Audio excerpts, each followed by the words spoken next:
السلام علیکم ورحمۃ اللہ وبرکاتہ۔ پیارے دوستو، آج میں آپ کے سامنے ایک ایسا سبق آموز واقعہ بیان کرنے جا رہا ہوں جو دلوں کو ہلا کے رکھ دیتا ہے۔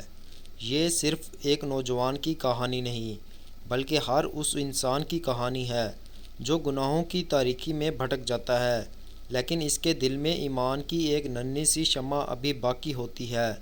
ذرا تصور کیجئے، مدینہ منورہ کی پرسکون گلیاں، فضا میں اذانوں کی آواز، مسجد نبوی میں عبادت گزاروں کا ہجوم، اور مسلمانوں کے امیر حضرت عمر بن خطاب رضی اللہ عنہ جو اپنی عدالت، تقوی اور اللہ کے خوف کی وجہ سے پوری دنیا میں مشہور ہیں۔ یہ وہ دور تھا جب ایک عام انسان بھی جانتا تھا کہ اگر اس سے کوئی غلطی ہو جائے تو حضرت عمر کے سامنے جواب دینا ہوگا، لیکن اس سے بڑھ کر اللہ تعالیٰ کے سامنے جواب دہی کا احساس ہر مومن کے دل میں زندہ تھا۔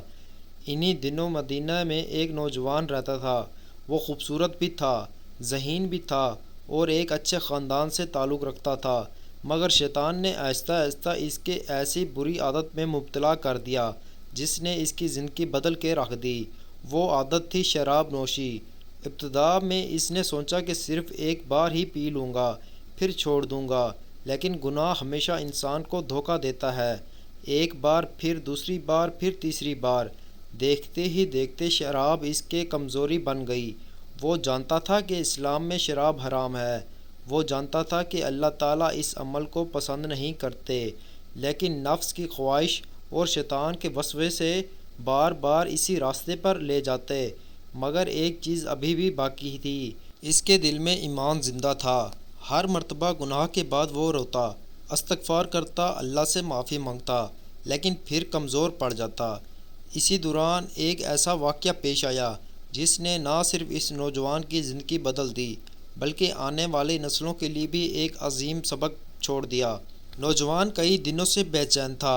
ہر بار جب وہ شراب پیتا تو اس کا دل کانپ اٹھتا، نماز میں کھڑا ہوتا تو آنکھوں سے آنسو بہنے لگتے۔ اسے محسوس ہوتا کہ جیسے وہ اپنے رب سے دور ہوتا جا رہا ہے۔ ایک رات وہ دیر تک جاگتا رہا، آسمان کی طرف دیکھ کر کہنے لگا، اے میرے اللہ، میں گناہ گار ہوں، لیکن تیرے سوا میرا کوئی آسرا نہیں۔ میں اس برائی سے نکلنا چاہتا ہوں، میری مدد فرما۔ یہ دعا اس کے دل سے نکلی، مگر نفس کی کمزوری ابھی باقی تھی۔ چند دن بعد وہ بازار سے گزر رہا تھا، اچانک لوگوں سے سرگوشی ہوئی، امیر المومنین حضرت عمر بن خطاب رضی اللہ عنہ تشریف لا رہے ہیں۔ یہ سنتے ہی نوجوان کے قدم رک گئے، اس کا دل زور زور سے دھڑکنے لگا۔ اسے یوں لگا جیسے اس کے سارے گناہ اس کے چہرے پر لکھے ہوئے ہیں۔ حضرت عمر لوگوں کی حالات دریافت کر رہے تھے، ان کی نگاہ اس نوجوان پر پڑی۔ نوجوان نے نظریں جھکا لیں۔ حضرت عمر نے نرم لہجے میں فرمایا، بیٹے خیریت ہے؟ تم بہت پریشان دکھائی دیتے ہو۔ یہ محبت بھرا انداز سن کر نوجوان کی آنکھوں سے آنسو بہنے لگے، وہ کچھ نہ بول سکا۔ حضرت عمر نے دوبارہ فرمایا، یاد رکھو اللہ کی رحمت اس کے غضب سے زیادہ وسیع ہے۔ اگر بندہ سچے دل سے توبہ کرے تو اللہ اسے معاف فرما دیتا ہے۔ یہ لفظ نوجوان کے دل میں اتر گئے۔ اس نے محسوس کیا کہ امید کا دروازہ ابھی بند نہیں ہوا۔ اسی رات اس نے فیصلہ کیا کہ وہ اپنی زندگی بدلنے کی کوشش کرے گا، چاہے اسے کتنی ہی آزمائشوں کا سامنا کیوں نہ کرنا پڑے۔ لیکن شیطان بھی خاموش نہیں بیٹھا تھا۔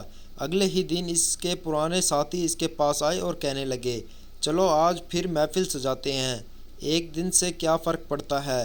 نوجوان کے دل سے سخت کشمکش شروع ہو گئی، ایک طرف اللہ کا خوف، دوسری طرف نفس اور بری صحبت۔ وہ خاموش کھڑا سوچتا رہا، کیا وہ دوبارہ گناہ کی طرف لوٹ جائے گا یا اس بار اللہ کی رضا کے لیے اپنے نفس کو شکست دے گا۔ یہی فیصلہ اس کی پوری زندگی بدلنے والا تھا۔ رات گہری ہو چکی تھی، مدینے کی گلیاں خاموش تھیں، مگر اس نوجوان کے دل میں ایک طوفان برپا تھا۔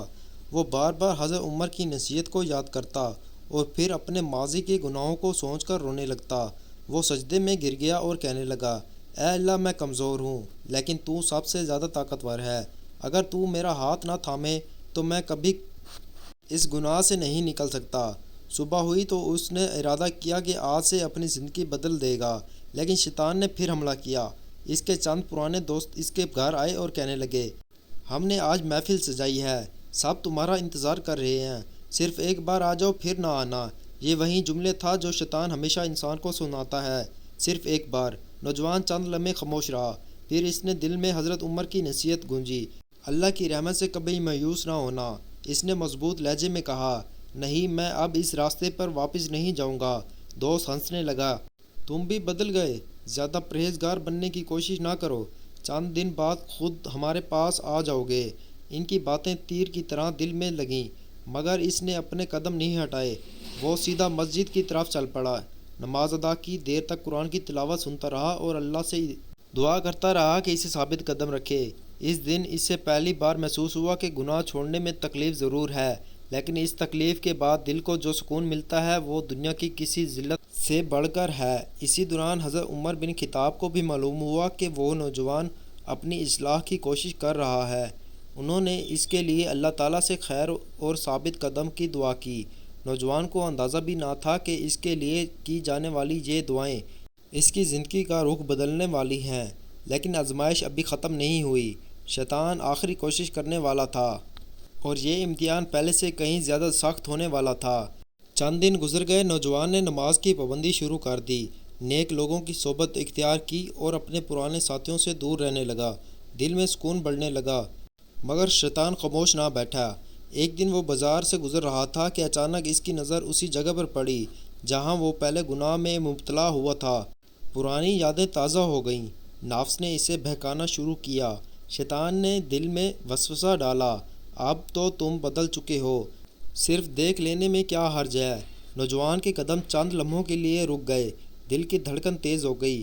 اسی لمحے اسے اللہ تعالیٰ کا یہ فرمان یاد آیا کہ شیطان انسان کا کھلا دشمن ہے۔ اس نے فوراً اپنی نگاہ نیچے کر لی، اعوذ باللہ من الشیطان الرجیم پڑھا اور تیزی سے وہاں سے نکل گیا۔ راستے میں اس کی آنکھوں سے آنسو بہنے لگے۔ اس نے دل ہی دل میں کہا، یا اللہ، آج بھی اگر تو میری مدد نہ کرتا تو میں ضرور پھنس جاتا۔ جب وہ مسجد پہنچا تو 2 رکعت نفل ادا کیے اور دیر تک اللہ تعالیٰ کی حضور روتا رہا۔ اسی دوران حضرت عمر بن خطاب کو اس کی استقامت کی خبر ملی۔ آپ نے فرمایا، جو شخص اللہ کے لیے کسی چیز کو چھوڑ دیتا ہے، اللہ اسے اس سے بہتر عطا فرماتا ہے۔ یہ لفظ نوجوان کے لیے نئی طاقت بن گئے۔ اس نے پہلے سے زیادہ عبادت، تلاوت قرآن اور نیک اعمال میں خود کو مشغول کر لیا۔ چند ماہ بعد لوگوں نے اس کے اخلاق میں حیرت انگیز تبدیلی دیکھی۔ جو شخص پہلے گناہوں کی محفل میں نظر آتا تھا، اب وہ فجر کی نماز میں سب سے پہلے مسجد پہنچنے والوں میں شامل تھا۔ اس کی زبان پر ذکر الہی، آنکھوں میں عاجزی اور دل میں اللہ کا خوف تھا۔ ایک دن وہ انہی پرانے دوستوں سے ملا۔ انہوں نے حیرت سے پوچھا، تم واقعی بدل گئے ہو، یہ کیسے ممکن ہوا؟ نوجوان نے مسکرا کر جواب دیا، یہ میری طاقت نہیں، یہ اللہ کا فضل ہے۔ جب بندہ سچے دل سے توبہ کرتا ہے تو اللہ اس کے لیے ہدایت کے راستے آسان کر دیتا ہے۔ یہ سن کر ان میں سے ایک دوست کی آنکھوں میں آنسو آ گئے۔ اس نے کہا، اگر اللہ نے تمہیں معاف کر دیا تو کیا میرے لیے بھی امید ہے؟ نوجوان نے جواب دیا، اللہ کی رحمت بہت وسیع ہے، جب تک جان حلق تک نہ پہنچے توبہ کا دروازہ کھلا ہے۔ اسی دن ان میں سے کئی لوگوں نے بھی گناہوں سے توبہ کرنے کا عزم کر لیا۔ سبق: سچی توبہ، اللہ پر بھروسہ اور نیک صحبت انسان کی زندگی بدل سکتی ہے۔ گناہ چھوڑنے کا راستہ ابتدا میں مشکل محسوس ہوتا ہے، لیکن اس کا انجام دل کا سکون اور اللہ کی رضا ہے۔